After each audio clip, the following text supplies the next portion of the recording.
Guys, welcome back to another podcast here, another episode. God's training, I talk about it.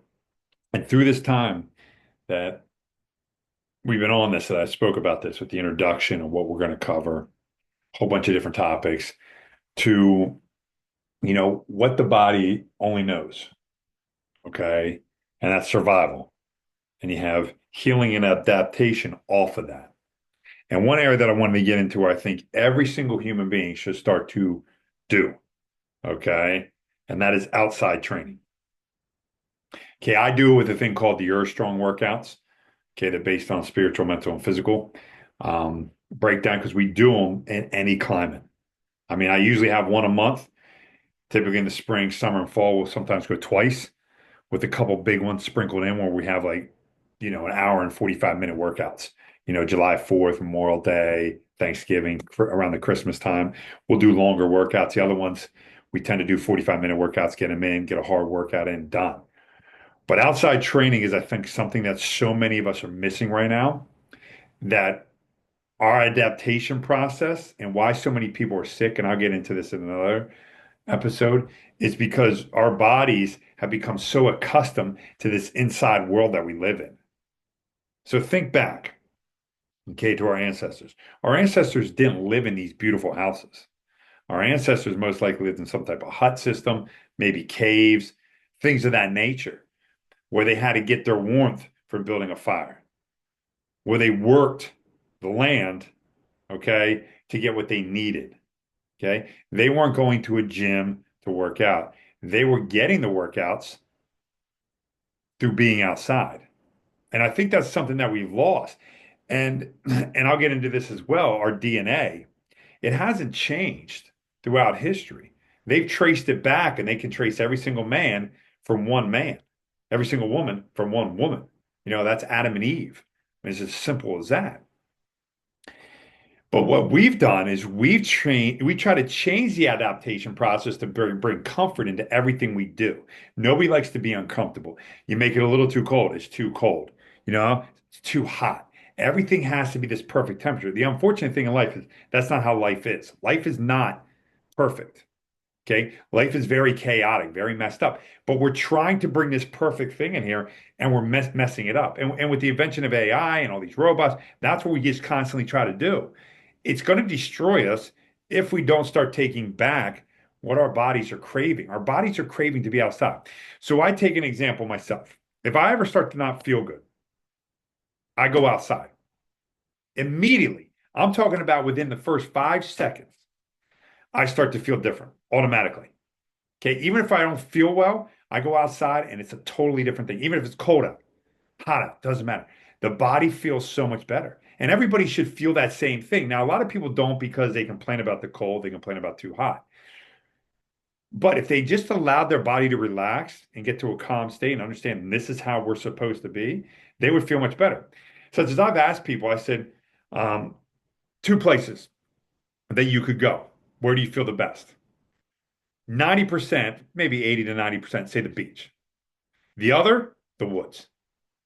When I put a poll question up, I said beach, woods, or city. I think one out of the 200 people that responded said city. Okay. I'm not saying they felt better there. They just probably liked it because it was convenient. Everybody else, like I said, 80% said the beach. The other pretty much 19.9% said the woods, the mountains. Interesting, isn't it? Now, I only gave them those three options, but they didn't have to choose. But they didn't say the city. Now, people might like the suburbs or whatever, but think about that. Why? The beach gives us something that we crave. Okay, that sand, the ocean, boom. And it's the peace and calm that you get from there, which people love. The woods, why? The nature, the sounds, the trees, the oxygen, all these things that our bodies crave. They crave them, but yet we forget that. We forget that. That's healing. That is That's what I'm talking about before with the body surviving. It's the healing process. It's the adaptation process. That's why I say get outside and work out. Pick up logs, pick up stones, grab some old tires and throw them. Rotate, pick up beams, pull stuff, run up a hill, do all those things. Do the outside workouts. This is what the body wants. It craves it. I'm telling you it does. Yes, it stinks at points. Because honestly, we have a workout coming up.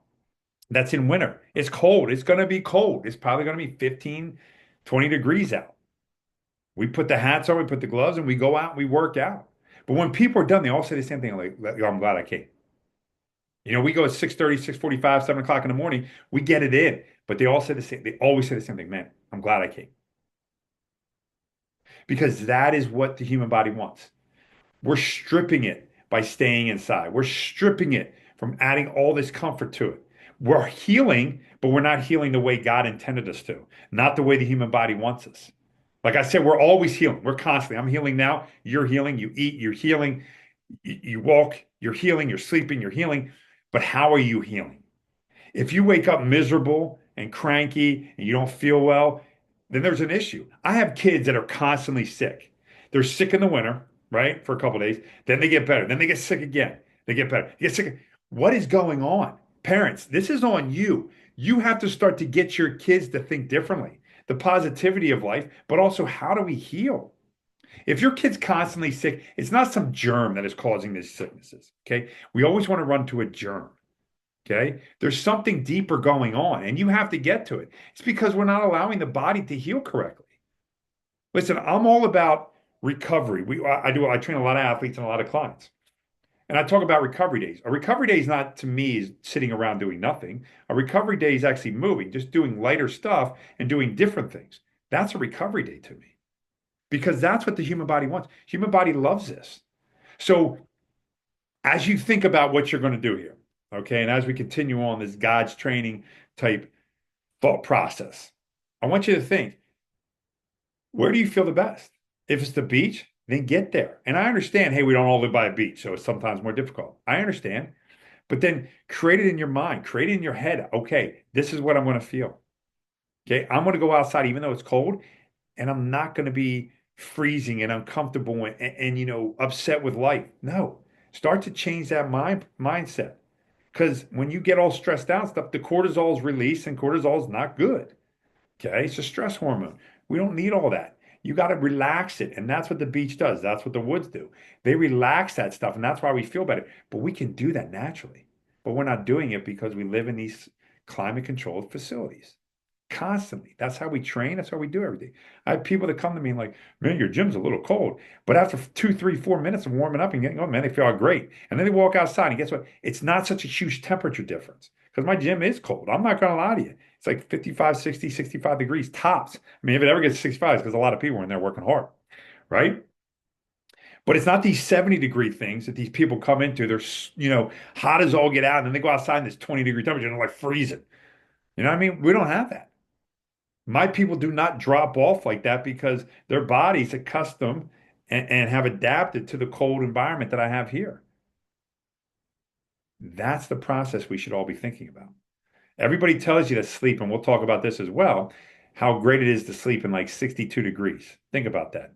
Most people crank their heat up to like 68, 70, 72 in the winter, but they tell you to sleep in 62. Why? Because that's where the body likes to live.